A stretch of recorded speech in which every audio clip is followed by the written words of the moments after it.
saudara terkasih dalam Kristus Yesus. Kita jumpa lagi dalam Minggu 21 setelah Trinitatis. Sebelum kita mendengarkan firman Tuhan, kita bersatu di dalam doa. Damai sejahtera Allah yang melampaui segala akal dan pikiran, itulah yang memelihara hati dan pikiran dalam Kristus Yesus Tuhan. Amin. Saudara terkasih, firman Tuhan untuk kita pada hari ini diambil dari 2 Raja-Raja 23 ayat 1 sampai 14 dengan topik reformasi spiritual. Demikian firman Tuhan. Pembaharuan yang dilakukan Yosia. Sesudah itu raja menyuruh orang mengumpulkan semua tua-tua Yehuda dan Yerusalem. Kemudian pergilah raja ke rumah Tuhan dan bersama-sama dia semua orang Yehuda dan semua penduduk Yerusalem, para imam, para nabi, dan seluruh orang awam, dari yang kecil sampai yang besar. Dengan didengar mereka, ia membacakan segala perkataan dari kitab perjanjian yang ditemukan di rumah Tuhan itu. Sesudah itu berdirilah raja dekat tiang dan diadakannya perjanjian di hadapan Tuhan untuk hidup mengikut Tuhan dan tetap menuruti perintah-perintahnya, peraturan-peraturannya, dan ketetapan-ketetapannya dengan segenap hati dan segenap jiwa, dan untuk menepati perkataan perjanjian yang tertulis dalam kitab itu. Dan seluruh rakyat turut mendukung perjanjian itu. Raja memberi perintah kepada imam besar Hilkia dan kepada para imam tingkat 2 dan kepada para penjaga pintu untuk mengeluarkan dari bait Tuhan segala perkakas yang telah dibuat untuk Baal dan Asyera dan untuk segala tentara langit. Lalu dibakarnyalah semuanya itu di luar kota Yerusalem, di padang-padang Kidron, dan diangkutnyalah abunya ke Betel. Ia memberhentikan para imam dewa asing yang telah diangkat oleh raja-raja Yehuda untuk membakar korban di bukit pengorbanan di kota-kota Yehuda dan di sekitar Yerusalem. Juga orang-orang membakar korban untuk Baal, untuk dewa matahari, untuk dewa bulan, untuk rasi-rasi bintang, dan untuk segenap tentara langit. Dibawanyalah tiang-tiang berhala dari rumah Tuhan keluar kota Yerusalem ke sungai Kidron, lalu dibakarnya di situ, ditumbuknya halus-halus menjadi abu, kemudian dicampakkannya abunya ke atas kuburan rakyat jelata. Ia merobohkan petak-petak pelacuran bakti yang ada di rumah Tuhan, tempat orang-orang perempuan bertenun sarung untuk Asyera. Disuruhnyalah datang semua imam dari kota-kota Yehuda. Lalu ia menajiskan bukit-bukit pengorbanan, tempat para imam itu membakar korban, dari Geba sampai Beseba. Dirobohkannya pula bukit-bukit pengorbanan di pintu-pintu gerbang yang ada dekat lubang pintu gerbang Yosua, penguasa kota itu, yang ada pada sebelah kiri, lalu orang memasuki pintu gerbang kota itu. Tetapi para imam bukit-bukit pengorbanan itu tidak boleh naik ke mezbah Tuhan di Yerusalem. Hanya mereka boleh memakan roti yang tidak beragi di tengah-tengah saudara-saudara mereka. Ia menajiskan juga Tofet yang ada di lembah Ben Hinnom, supaya jangan orang mempersembahkan anak-anaknya sebagai korban dalam api untuk dewa Moloch. Dibuangnyalah kuda-kuda yang ditaruh oleh raja-raja Yehuda untuk dewa matahari di pintu masuk ke rumah Tuhan, dekat bilik Natan Melech, pegawai istana, yang tinggal di gedung samping. Juga kereta-kereta dewa matahari dibakarnya dengan api. Mezbah yang ada di atas Sotoh, tempat pengranginan Ahaz yang dibuat oleh Raja Yehuda, dan mezbah yang dibuat Manase di kedua pelataran rumah Tuhan dirobohkan oleh raja dan diremukkan di sana, lalu dicampakkan abunya ke sungai Kidron. Bukit-bukit pengorbanan yang ada di sebelah timur Yerusalem di sebelah selatan Bukit Kebusukan, dan yang didirikan oleh Salomo Raja Israel untuk Asitoret, dewa kejijikan sembahan orang Sidon, dan umat Komos, dewa kejijikan sembahan Moab, dan untuk Milkom, dewa kejijikan sembahan orang Amon, dinajiskan oleh raja. Ia memecahkan tugu-tugu berhala dan menebang tiang-tiang berhala, lalu ditimbunnya tempat itu penuh dengan tulang-tulang manusia. Demikian firman Tuhan. Saudara terkasih dalam Kristus Yesus, pada tanggal 31 Oktober merupakan tanggal di mana diperingati sebagai reformasi Lutheran. Maka tidak mengherankan di dalam khotbah kita pada hari ini adalah reformasi spiritual. Kalau kita mengingat di mana ketika Martin Luther memberikan reformasi atas apa yang menjadi kebijakan keputusan gereja pada saat itu, dia akhirnya memutuskan dengan trisola, sola gratia, sola scriptura, dan sola fide. Dengan pemahaman yang demikian, maka orang menjadi kembali kepada firman di dalam memahami firman dan di dalam ibadah kehidupannya. Kalau kita mengatakan tentang reformasi, yang artinya adalah kembali, forum adalah bentuk, kembali kepada bentuk, kembali kepada bentuk yang sesungguhnya, Kalau dikatakan reformasi spiritual, berarti adalah kembali kepada bentuk spiritualitas yang sesungguhnya. Apakah spiritualitas yang sesungguhnya? Spiritualitas yang sesungguhnya adalah berpatok kepada Yesus Kristus, berpatok kepada Allah sebagai Tuhan, Juru Selamat dan Penyelamat manusia. Ketika ada orang yang mengarahkan pikiran dan hatinya jauh daripada patokan itu, maka dia adalah harus kembali kepada form, bentuk sebelumnya, yaitu harus menjadi mengarah kepada Kristus Yesus. Saudara terkasih dalam Kristus Yesus, kalau kita melihat di dalam firman Tuhan pada saat ini, sesungguhnya Josia adalah seorang yang menjadi raja ketika dia berumur 8 tahun. Dan dia merupakan cucu daripada Manase, seorang raja yang penuh dengan kejahatan, penuh dengan kecemaran, penuh dengan perbuatan-perbuatan yang tidak baik. Josia adalah merupakan daripada anak Amon. Kita bisa melihat bagaimana Manase yang merupakan nenek moyang daripada Josia, ataupun yang merupakan Josia merupakan cucu daripada Manase. Kita bisa melihat pada pasal 21 pada 2 raja-raja ini. Di sini dikatakan mulai ayat 1 sampai kepada ayat 6. Kita melihat sampai ayat 7 juga kita bisa melihat bagaimana Raja Manase membangun kerajaannya.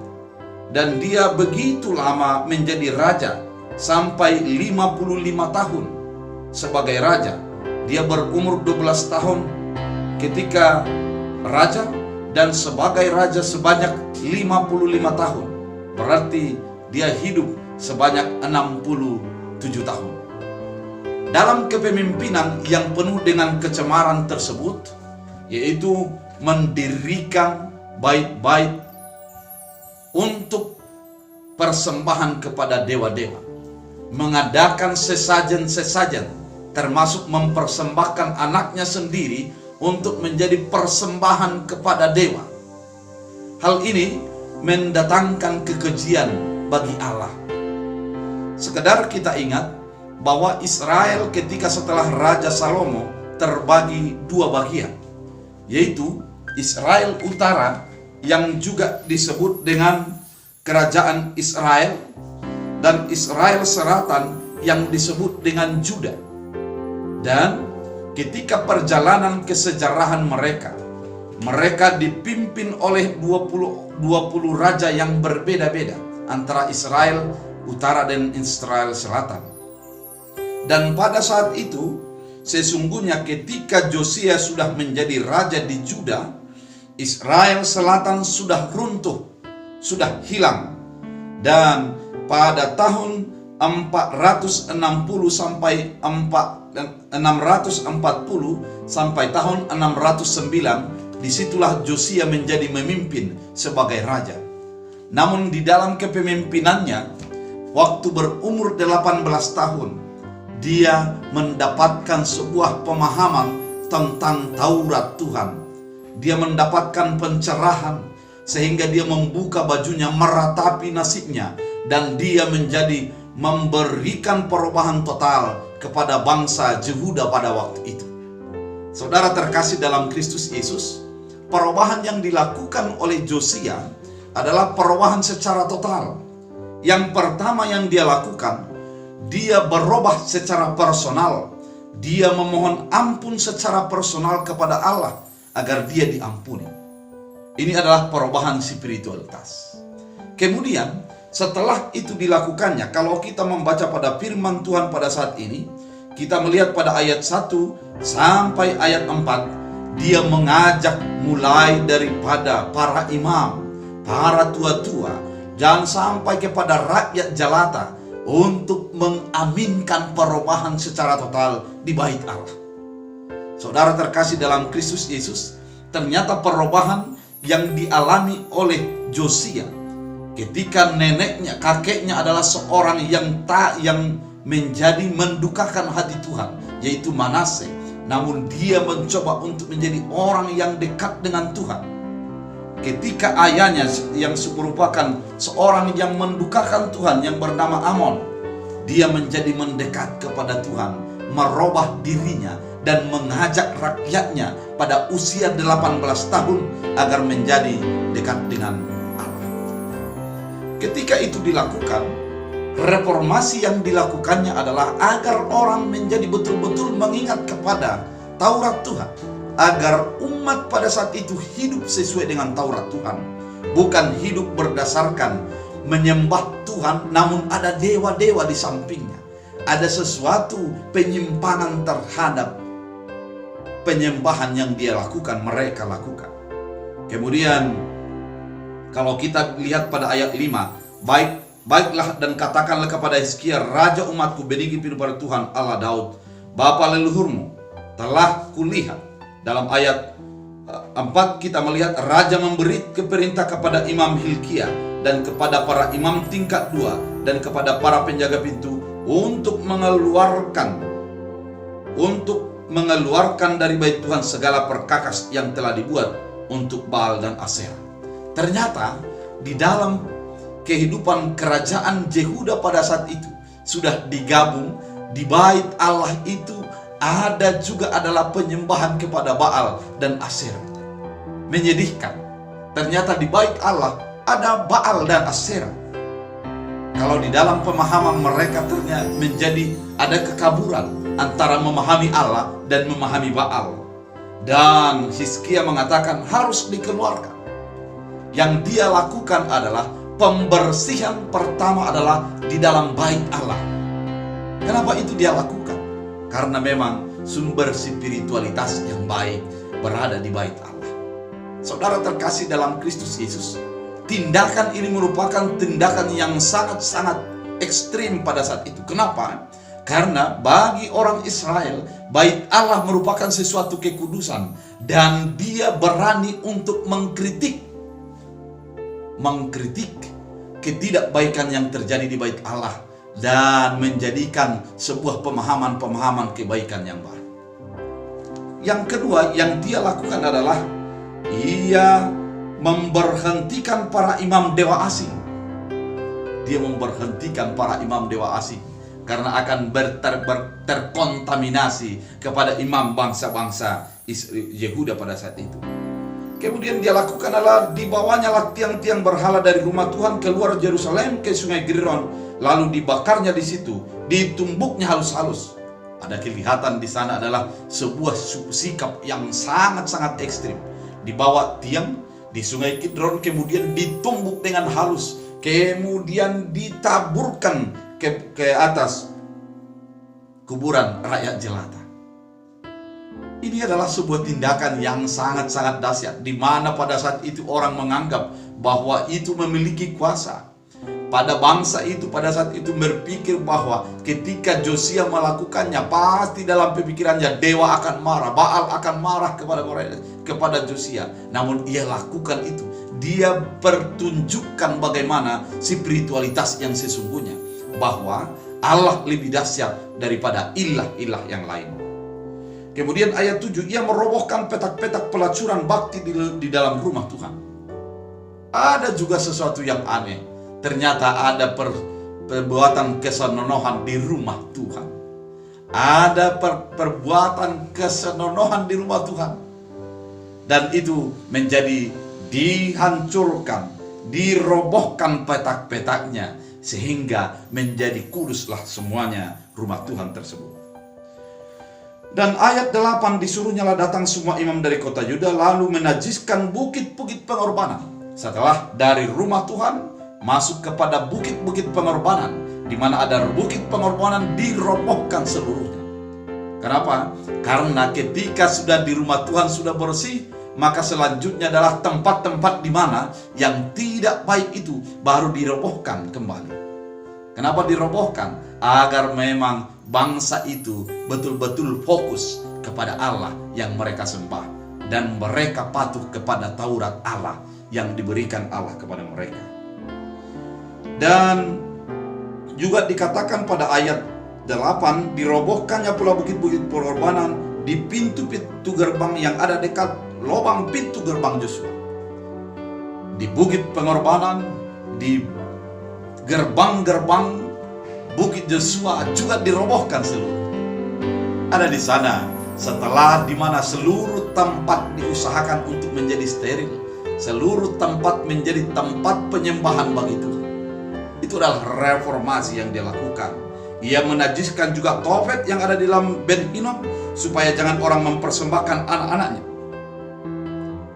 Saudara terkasih dalam Kristus Yesus, kalau kita menghayati dengan cermat pemahaman ini, ketika Joshua melakukan reformasi, yang dia lakukan adalah dimulai daripada dirinya. Setelah itu, dia menjadi menyesal. Dia merobek, mengoyak bajunya dan menyatakan salah kepada Allah, mohon ampun kepada Allah. Dia memulai daripada dirinya untuk perubahan spiritualitasnya. Selayaknya dia merupakan cucu dan anak daripada orang yang tidak takut dengan Allah. Sesungguhnya dia memiliki sebuah DNA yang merupakan tidak takut dengan Allah. Namun yang dia lakukan adalah dia langsung merubah diri. Dia langsung sujud di hadapan Allah, memohon ampun kepada Allah. Oleh karena itu, dipanjangkanlah umur kerajaan Yehuda.